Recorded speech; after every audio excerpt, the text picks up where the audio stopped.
Estamos en Lucas capítulo 3, vamos a estar viendo Jesús como Hijo de Dios y Lucas en la segunda sección de su división del capítulo 3 y el 4, pues nos está hablando de la preparación del ministerio de Jesús. Para eso divide el capítulo 3, versículo 1 hasta el capítulo 4, versículo 13. Esa sección, que es la primera, la divide en dos. La primera tiene que ver con Juan el Bautista. Juan el Bautista es alguien que es menor que Jesús y que al mismo tiempo es el precursor y es aquel que va a preparar a las personas para que reciban adecuadamente la visita del Señor a su pueblo, a su iglesia. Lo va a hacer a través de identificarse como el precursor esperado, Isaías, y por el mensaje que da, que es un mensaje de arrepentimiento, de volver esos corazones que se han desviado de la auténtica devoción a Dios a una relación de espera, de humildad y abierta al Señor. Muy bien, ahora sí, en esta segunda parte encontramos tres aspectos de la divinidad del Hijo de Dios. En primer lugar, esta segunda sección, Lucas la divide en tres partes. La primera tiene que ver principalmente con su divinidad, en los versículos 21 y 22, los que tienen que ver con el bautismo, ¿vale? Recordamos que el hilo conductor es Jesús como el Hijo de Dios. En primer lugar va a enfatizar la divinidad. En segundo lugar va a enfatizar su humanidad. Esto lo va a hacer a través de una genealogía que nos va a llevar hasta Adán, y Adán como Hijo de Dios, pero no en el sentido de la primera parte, no de la primera sección, de su divinidad, sino en el sentido de su humanidad, ¿vale? Aquellas humanidad que proviene directamente de la creación de Dios. Y en tercer y último lugar, pero eso ya no lo veremos hoy, Dios mediante lo veremos el próximo miércoles, pues tiene que ver con su ministerio, cómo Jesús interioriza y decide realizar su ministerio en la tierra como Hijo de Dios. Y esto, pues, tiene una preparación previa a su ministerio público, que como todos sabéis son las tentaciones de Jesús en el desierto, cuando el Espíritu Santo lo lleva a estar en un ayuno durante 40 días. Muy bien, ahora vamos a leer el texto que toca para hoy, que es del versículo 21 hasta el 38.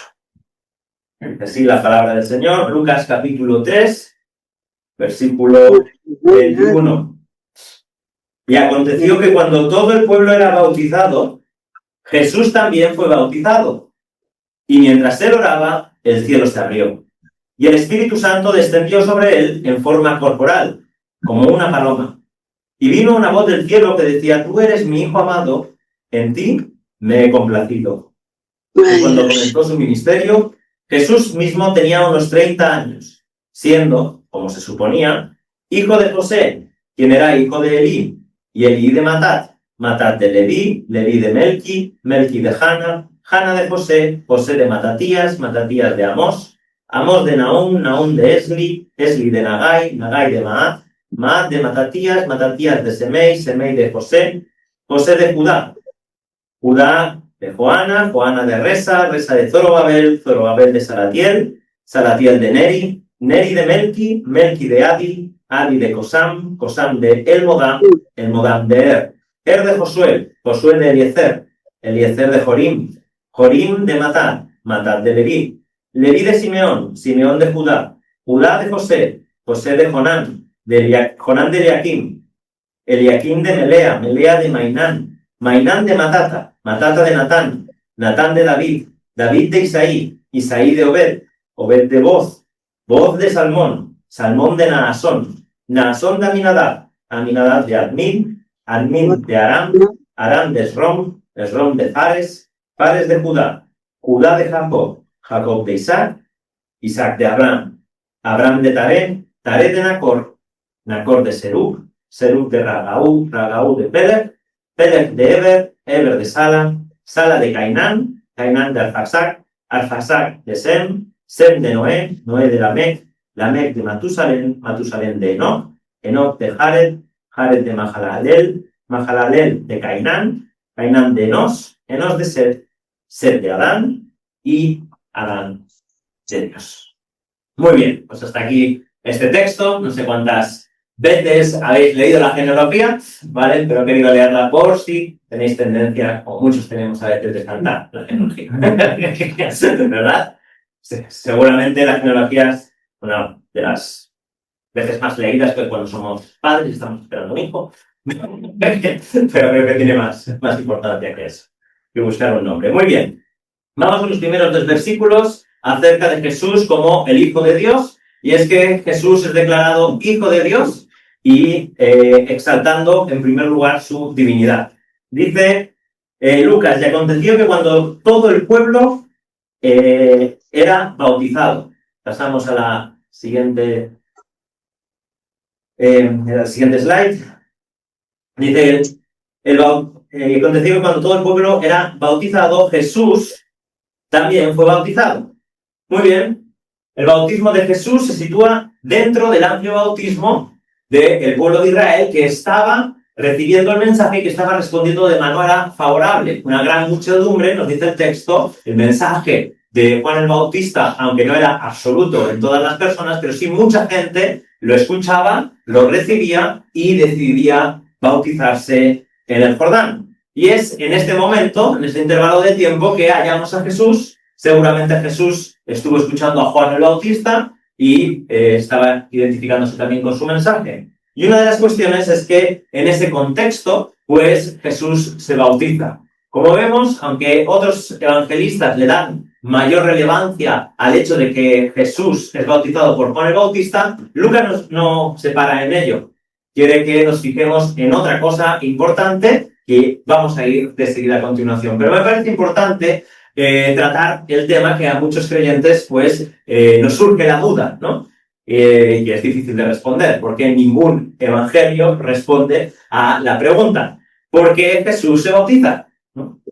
Claro, es un mensaje de arrepentimiento, de personas que se han desviado y que tienen que volver a Dios, y que la señal de volver a Dios es el bautismo. Y vemos aquí que Jesús pues baja las aguas, como vemos en otros textos de los evangelios, y se bautiza. Bueno, todos sabemos que Jesús es sin pecado, por lo tanto, surge la pregunta: ¿por qué Jesús se bautiza? Evidentemente, pues si la Biblia no lo dice explícitamente, solo podemos intentar hallar una respuesta satisfactoria. Ahora voy a dar unas cuantas, seguramente pues me habré dejado alguna, pero no son ni mucho menos exclusivas ni excluyentes las unas de las otras. Seguramente más de una, dos y tres podemos encontrarlas. Muy bien. La primera propuesta de por qué Jesús se bautiza. Bueno, es un ejemplo que los creyentes deben de seguir. Bueno, Jesús, pues como va a ser el Mesías, va a ser aquel que todos los creyentes han de andar en sus pasos, anticipando esta situación y de una forma directamente didáctica, pues lo que hace es bautizarse para que luego, cuando él le diga a sus discípulos que deben bautizarse en el nombre del Padre y del Hijo de Jesús y del Hijo y del Espíritu Santo, entonces nadie puede decir: ah, bueno, pero esto no, como no lo hizo Jesús. Esta sería una idea, ¿no? Él, por medio del ejemplo, se bautiza para que todos sus seguidores, después de él, también se bauticen. Muy bien, la segunda propuesta es que es una identificación con la necesidad del pecado. ¿Por qué se bautiza Jesús? Bueno, porque se identifica con los pecadores, todos aquellos son pecadores. Él, precisamente, va a identificarse con los pecadores yendo a la cruz, ¿no? La máxima identificación con el pecador, que es asumir aquello que él no era, es decir, pecador, pero hacerlo por amor a los demás. Y en este momento se está identificando con ellos, a pesar también de ser sin pecado. Así que esta sería otra propuesta. Se pueden combinar, o podéis elegir la que queráis, y hay algunas más, ¿vale? Muy bien, la tercera.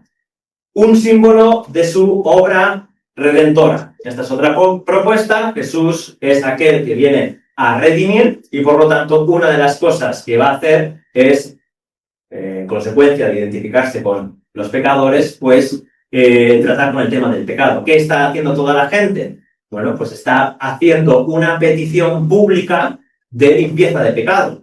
Bueno, pues Jesús, que es el Redentor y el que va a traer la obra de redención a toda la humanidad, pues por medio del bautismo se identifica con esta obra. Vale. Pues la tercera propuesta. hay 3 más. ¿Vale? Estamos en la mitad, respiramos y seguimos. Muy bien.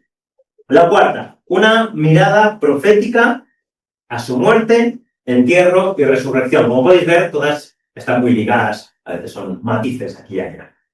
Una mirada profética a su muerte y resurrección. ¿Qué simboliza el bautismo? ¿Qué va a decir el apóstol Pablo? Pues el bautismo simboliza de una manera evidente la sepultura, la muerte al pecado. Jesús muere al pecado, el creyente se va a identificar con esa sepultura, con esa muerte al pecado y va a resucitar, va a salir de las aguas como una persona nueva. Cristo lo va a hacer en el futuro y luego todos sus seguidores también. Así que es una forma profética de decir lo que va a hacer al final de su vida. Inicio de su ministerio tiene que ver con la muerte, la resurrección, con acabar con el pecado. El final de su ministerio va a ser exactamente el mismo. Muy bien, 2 más. La quinta, una como aprobación del ministerio y el mensaje de Juan el Bautista. Bueno, esta es otra más que yo creo que podemos incluir, ¿no? Si nos gusta alguna de las otras más. Juan el Bautista está predicando, Juan está haciendo una predicación que es contraria al status quo religioso, a la oficialidad de lo que es el Sanedrín, de que son los fariseos, los levitas no, saduceos, perdón.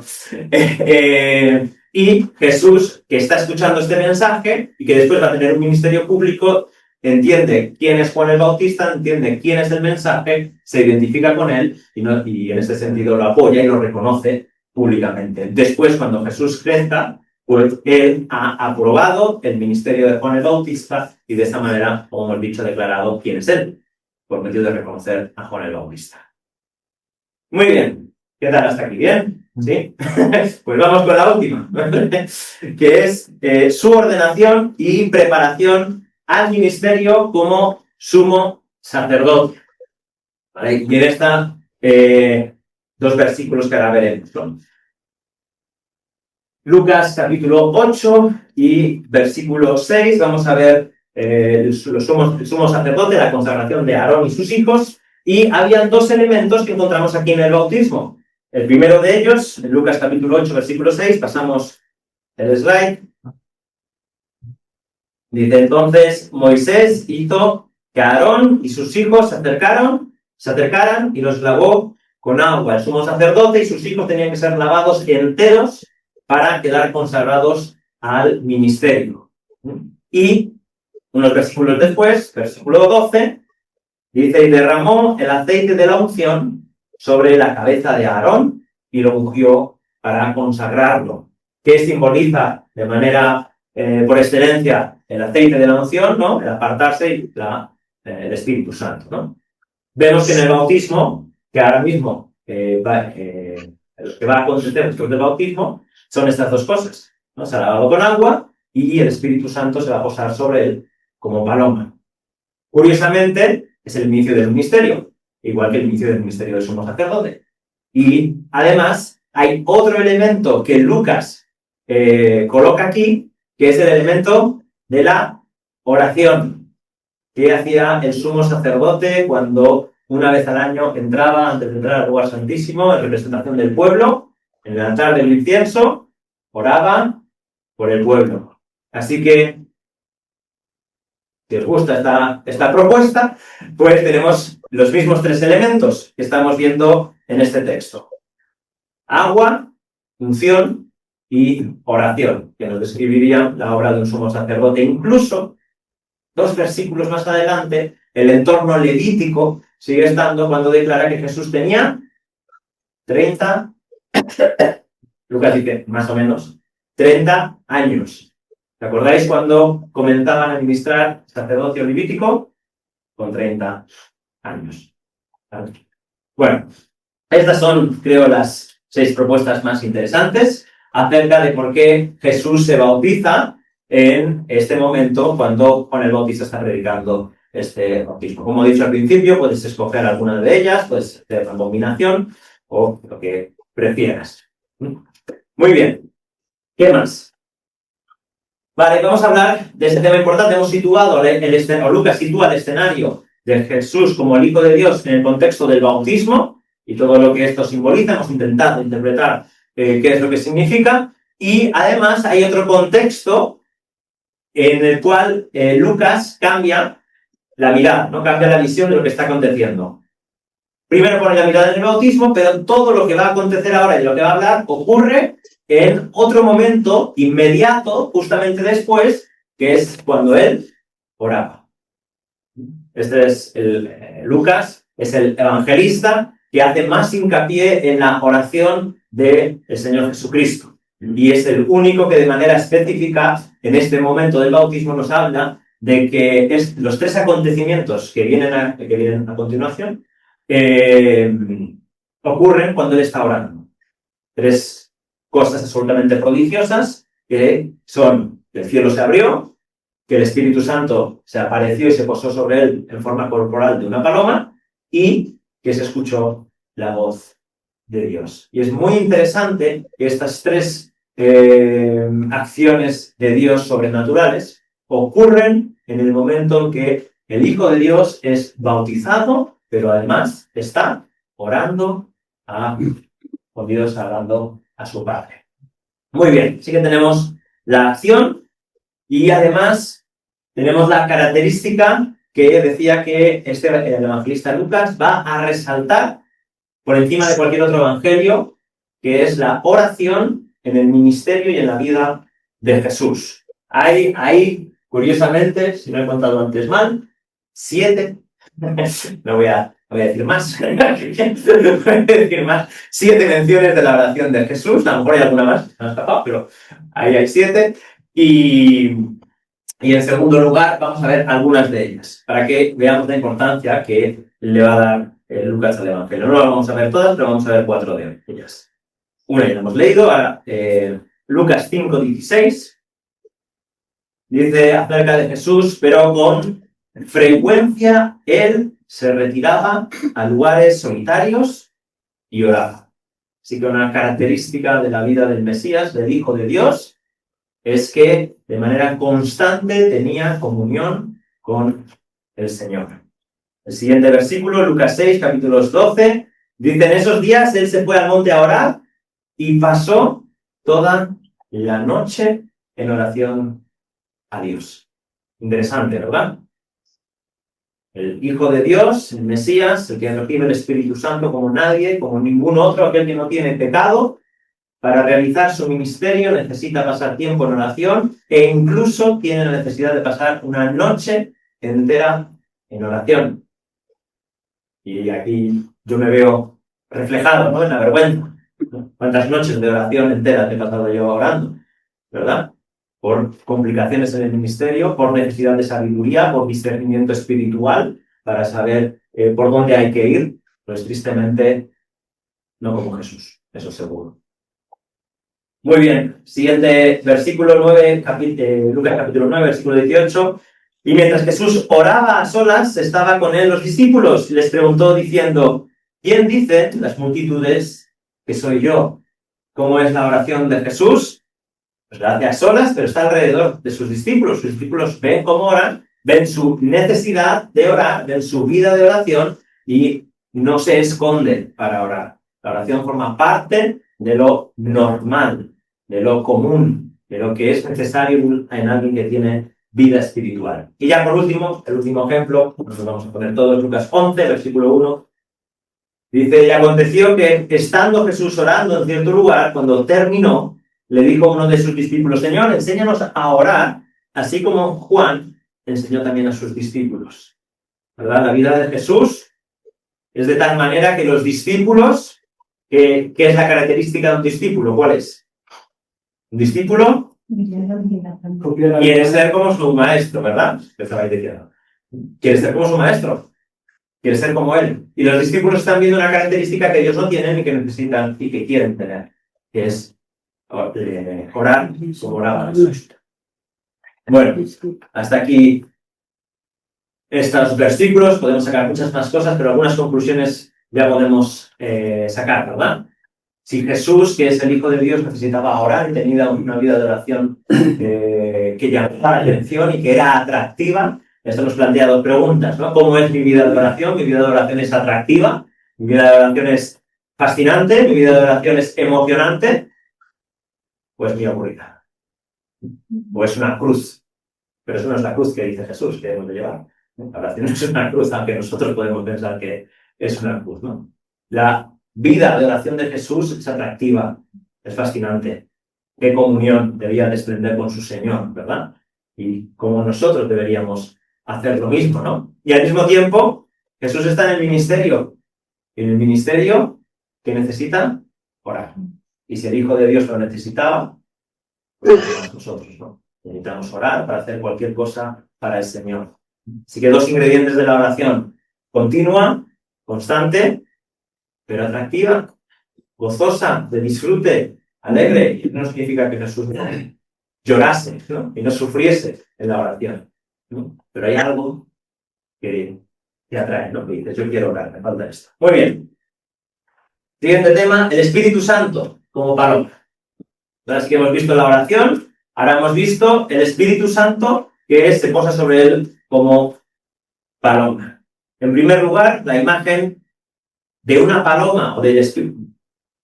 O sea, que el Espíritu Santo descansando sobre su hombro, reposando sobre él, pues puede derivarse de 2 versículos que ahora veremos, ¿vale? Pero Jesús necesita una capacitación para el ministerio.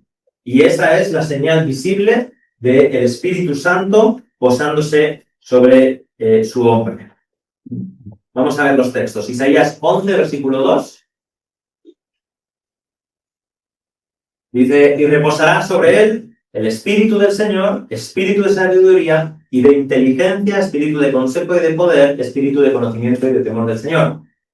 Aquí tenemos una figura literal de reposar el Espíritu Santo, ¿verdad? Que se posa sobre él como en forma de paloma. Y luego Isaías 42:1 dice, he aquí mi siervo a quien yo sostengo, mi escogido, en quien mi alma se complace, he puesto mi espíritu sobre él. Él traerá justicia a las naciones. Así que cuando el Espíritu Santo se posa de forma visible, forma corpórea, dice Lucas, destacando que si es corporal, se puede ver. Y toda la gente que estaba viendo el bautismo de Jesús pudieron ver como algo que parecía una paloma, como paloma, se posaba sobre él y luego además escucharía la voz del cielo. Pero muy interesante que Jesús, para su ministerio, depende de el poder, de la presencia, de la comunión del Espíritu Santo. Si hemos hecho énfasis en la oración, ahora hemos de hacer el mismo énfasis en el Espíritu Santo. Van las 2 cosas unidas para realizar el ministerio, la capacitación del Espíritu Santo. ¿Y qué hay de los discípulos de Jesús? ¿Qué pasó antes de que comenzase el ministerio de la Iglesia? Pues precisamente tenemos estas 2 ideas que Lucas recoge. Estaban todos juntos, unánimes, en oración, y en ese momento recibieron el Espíritu Santo que se posaba sobre ellos como lenguas de fuego, ¿verdad? Y en ese momento se inicia el ministerio de la Iglesia, la Iglesia es capacitada y testifica con gran poder, lo mismo que Jesús. Muy bien. ¿Alguna pregunta más? Pasamos a la siguiente. Bueno, capacitación para el ministerio. Y, muy bien, la paloma. ¿Y por qué una paloma? No sé si lo habéis preguntado alguna vez, a lo mejor ya lo tenéis muy asumido desde pequeños, que el Espíritu Santo tiene forma de paloma, pero en este momento, ¿por qué? ¿Vale? Pues evidentemente no se ha encontrado pues ningún símbolo del Espíritu Santo como paloma en las Escrituras y en ningún lugar. Sí, esa es lo que se apunta, yo también lo apunto ahí, pero no hay una asociación directa, ¿no? No encontramos además en textos ni ninguna otra mención en ningún otro lugar que el Espíritu Santo y la paloma tengan, así como el aceite y la unción y otras cosas, sí que podemos decirlo claramente, pero en esto podemos hacer una hipótesis, ¿no? Hacer una hipótesis de por qué. En verdad, pues no se sabe, no hay ningún texto, ni contemporáneo a Jesús, ni nada que haga referencia a esta idea, y es difícil de discernir. 2, hay muchas propuestas, pero no os voy a aburrir. Pero al menos dos interesantes, que me parecen a mí que son interesantes. La primera es la que hacías mención ahora mismo, que es la de la paloma de Noé. ¿Vale? Cuando Noé abre la ventana y envía la paloma, bueno, envía primero un cuervo, luego después la paloma. Cuando vuelve la paloma, viene con una ramita de olivo, ¿verdad? Este es el símbolo de la paz. Pues lo que trae la paloma son buenas nuevas. Entonces, esta es la idea, ¿no? Que en la nueva creación, cuando Noé va a bajar del arca, no, perrito de Noé, no. Cuando Noé va a bajar, antes de bajar del arca, esa nueva vida, pues es una nueva vida en el espíritu. Y la paloma sale a esa nueva creación que Dios ha hecho enviando las aguas del diluvio. Bueno, esta es una idea, una sugerencia, no una afirmación de por qué podría ser una paloma. La otra idea es que hay un contraste entre las dos figuras que se representan al Espíritu Santo en esta preparación para el ministerio. Juan el Bautista describe al Espíritu Santo, lo une con la idea del fuego, ¿no? Una idea arrasadora, avasalladora, ¿verdad? Fuerte, incluso casi agresiva. Él los bautizará con el Espíritu Santo y fuego. Y la hacha ya está, ¿verdad? No es una figura pues de juicio, de fortaleza, de vigorosa, ¿no? Sin embargo, la paloma da la idea de un ministerio de Jesús, pues gentil, dócil, suave, humilde, amable. Esto es... Sí lo dijo él. Mansos y humildes. Exacto. Entonces, como paloma. Entonces podría ser una descripción completa del ministerio de Jesús. Tanto la visión de Juan el Bautista como la visión de Jesús, pues tienen estas dos ideas. Como digo, son hipótesis, ayudas para pensar en por qué tiene sentido. Tiene algo de lógica. Muy bien. Y, por último, pues, la aplicación para el creyente. ¿Verdad? Oración e irrupción. Ya hemos leído Hechos capítulo 1 y Hechos capítulo 2, versículos 3 y 4. No leo todos. ¿Vamos? Y se les aparecieron lenguas como de fuego que repartiéndose se posaron sobre cada uno de ellos. Todos fueron llenos del Espíritu Santo y comenzaron a hablar en otras lenguas según el Espíritu les daba habilidad para expresarse. El Espíritu Santo viene sobre Jesús cuando se encuentra en un estado pasivo de sometimiento a Dios y de oración, mientras se está bautizando, mientras se está obedeciendo al Señor. ¿Cómo viene el Espíritu Santo? ¿Cómo es derramado sobre la iglesia? De la misma manera, en un estado de espera, de oración, de búsqueda del rostro de Dios, y ahí el Espíritu Santo se derrama sobre los discípulos. No podemos manipular al Espíritu Santo. No podemos hacer que haga lo que nosotros queremos, sino que es todo lo contrario. Ser llenos del Espíritu Santo requiere una búsqueda de la presencia de Dios, pero al final es una espera, porque somos llenos por el Espíritu Santo. Él es el que nos posee a nosotros y no nosotros los que poseemos al Espíritu Santo. ¿Entienden? Hemos de buscar en nuestros ministerios y en nuestro servicio al Señor la presencia y el poder y la llenura del Espíritu Santo. Es un mandamiento. Sed llenos. Pero es un mandamiento pasivo. Entonces nosotros tenemos una obligatoriedad de buscar la presencia del Espíritu Santo, pero nosotros no podemos obligar al Espíritu Santo a que haga algo en nosotros. Podemos pedirlo, podemos humildemente buscarlo, podemos clamar y podemos confiar. Pero es el Espíritu Santo el que tiene que venir, llenarnos y hacer su obra en nosotros. Pero son absolutamente claves. Si para Jesús, para su ministerio, la oración y el Espíritu Santo, su presencia, son claves, cuanto más nosotros, en nuestros ministerios, en nuestro servicio cristiano, deberíamos vivir en oración, pero buscando la plenitud del Espíritu Santo. Ser llenos del Espíritu Santo, como decía, es un mandamiento. No se puede hacer la obra de Dios sin la plenitud del Espíritu Santo. Se puede hacer mal. Y se puede hacer y no producir vida espiritual. Se puede hacer servir al Señor y hacer todo lo contrario, producir exactamente todo lo contrario. Puedes predicar sin la plenitud del Espíritu, puedes limpiar la iglesia sin la plenitud del Espíritu, puedes hacer cualquier actividad, tocar la alabanza, cualquier cosa que quieras hacer para el Señor sin la presencia del Espíritu Santo. Lo puedes hacer, pero no va a producir vida espiritual en nadie. Y en esto pongo una limitación. Dios pueda obrar aun a pesar de nuestra torpeza. Yo puedo predicar mal y estar mal y Dios obrar. ¿Sí? ¿Vale? Pero esto no exime que Dios bendice y hace la obra con todos aquellos que le buscan y le buscan de todo corazón para hacer cualquier obra. Y si el Hijo de Dios, que era santo, perfecto y justo, y que en toda su vida no luchó con el pecado, que entendía las Escrituras 1000 veces mejor que cada uno de nosotros, necesitaba tener una comunión permanente con Dios. Y necesitaba ser guiado, escuchar la voz del Espíritu Santo en su propia vida. ¿Cuánto más nosotros no vamos a hacer lo mismo? ¿No será acaso que el activismo, la presión del mundo y muchas otras cosas lo que hacen es que vivamos vidas carentes del poder transformador del Espíritu Santo? Y puede ser que así nos va en las iglesias, o que así nos va en nuestras vidas o en nuestras relaciones en casa. Porque precisamente muchas veces el gran olvidado es el Espíritu Santo para el ministerio. Ya vamos ultrapasados. Solo acabo con esto y así acabo este bloque. Brevemente, lo último que queda es la voz. El texto, una paloma y vino una voz del cielo que decía: tú eres mi hijo amado, en ti me he complacido. Algo que tuvo que ser absolutamente tremendo.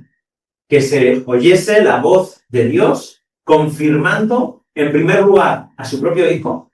Porque aquí tenemos un proceso donde el mismo Hijo de Dios, todo aquello que entendía y comprendía, le es reafirmado por el Padre en el momento del bautismo.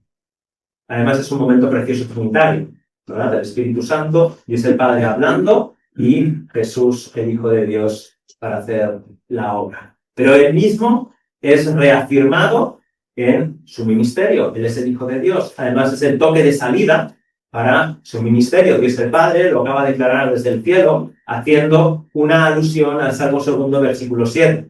¿Verdad? Mi hijo eres tú y yo te he engendrado hoy. Luego lo ponemos, ¿no? Pero es interesante, en primer lugar, que todos estos sucesos para el Hijo, en segundo lugar, es para todos los que están viendo. Y escuchando que esta persona normal, que de repente baja las aguas y sube, están ocurriendo cosas absolutamente fascinantes con él. Qué declaración más tremenda que desde el cielo se oiga: este es mi hijo. Tiene que haber sido un momento absolutamente tremendo, ¿no? Amado, ¿no? Tú eres mi hijo, tú eres mi hijo amado, ¿no? La palabra amado nos recuerda a Abraham. ¿Recordáis a Abraham y Isaac? Cuando Dios le dice: coge a tu hijo, a tu único hijo, a tu amado. Abraham tenía otro hijo. Pero esa idea de amado, de ser escogido, de ser aquel que ama tu alma, pues está aquí también sutilmente recogida. Así que tenemos la alusión al Salmo 2. El Salmo 2 es un salmo mesiánico de entronización del rey davídico. Y esas palabras están resonando en la persona de Jesús. Así que, entre otras cosas, el Dios del cielo, el Padre Celestial, le está diciendo: si como Juan el Bautista no hubiese sido suficiente como precursor, que este es el rey escogido, aquel que es mi hijo, y al cual todas las naciones van a ir en contra de él, pero al final él va a prevalecer sobre todas las naciones. Y con este anuncio de Dios, pues lo dejamos ahí. ¿Vale? Con una declaración de la divinidad de Jesús por parte del Padre, lleno del Espíritu Santo de una forma que nunca en la historia había sucedido, y se presenta a Jesús. Yahvé ha venido a su pueblo. El precursor lo había declarado, y ahora ya de manera pública y oficiosa, el Hijo de Dios es presentado. Y cuando tú miras, cuando el pueblo miraba, veía a un hombre, pero es Dios encarnado. Ese Dios que sus propios discípulos y aquellos que estaban con él no encontraban palabras para definirlo. hacían cosas raras, ¿verdad? Como toda la plenitud de la deidad habita corporalmente en él. Qué cosa más rara, ¿no? Entonces decían, es Dios. Estaban luchando con una idea tremenda, ¿no? Dios está presente en esta persona es Dios, pero estoy delante de un hombre. Y eso es algo que funde los plomos, ¿no? Pero al final tenía que rendirse ante la evidencia. Es el Hijo de Dios, porque todo lo que ha hecho, todo lo que ha dicho, toda su obra, por la confirmación de la resurrección, estamos delante del escogido de Dios, no es ni más ni menos que Jesús. Quizás hoy, si hemos creído que el Señor nos ha abierto los ojos, nos es fácil creer, pero estamos ante un hecho inigualable a lo largo de toda la historia, y aquí está revelándose su divinidad. Muy bien, vamos a hablar. Pues Señor y Padre, nuestras palabras son torpes a la hora de intentar describir este suceso, Señor, e intentar comprender todo lo que estaba sucediendo aquí.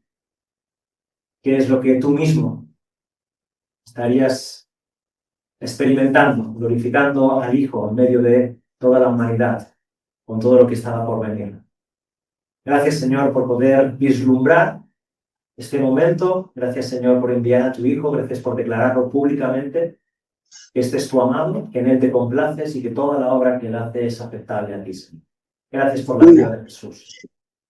Te pedimos, Señor, que obres en nosotros, que nos hagas humildes y que nos hagas dependientes de tu voz y del Espíritu Santo. En el nombre de Jesús. Amén. Amén. Bueno, no sé si hay preguntas o... Sí.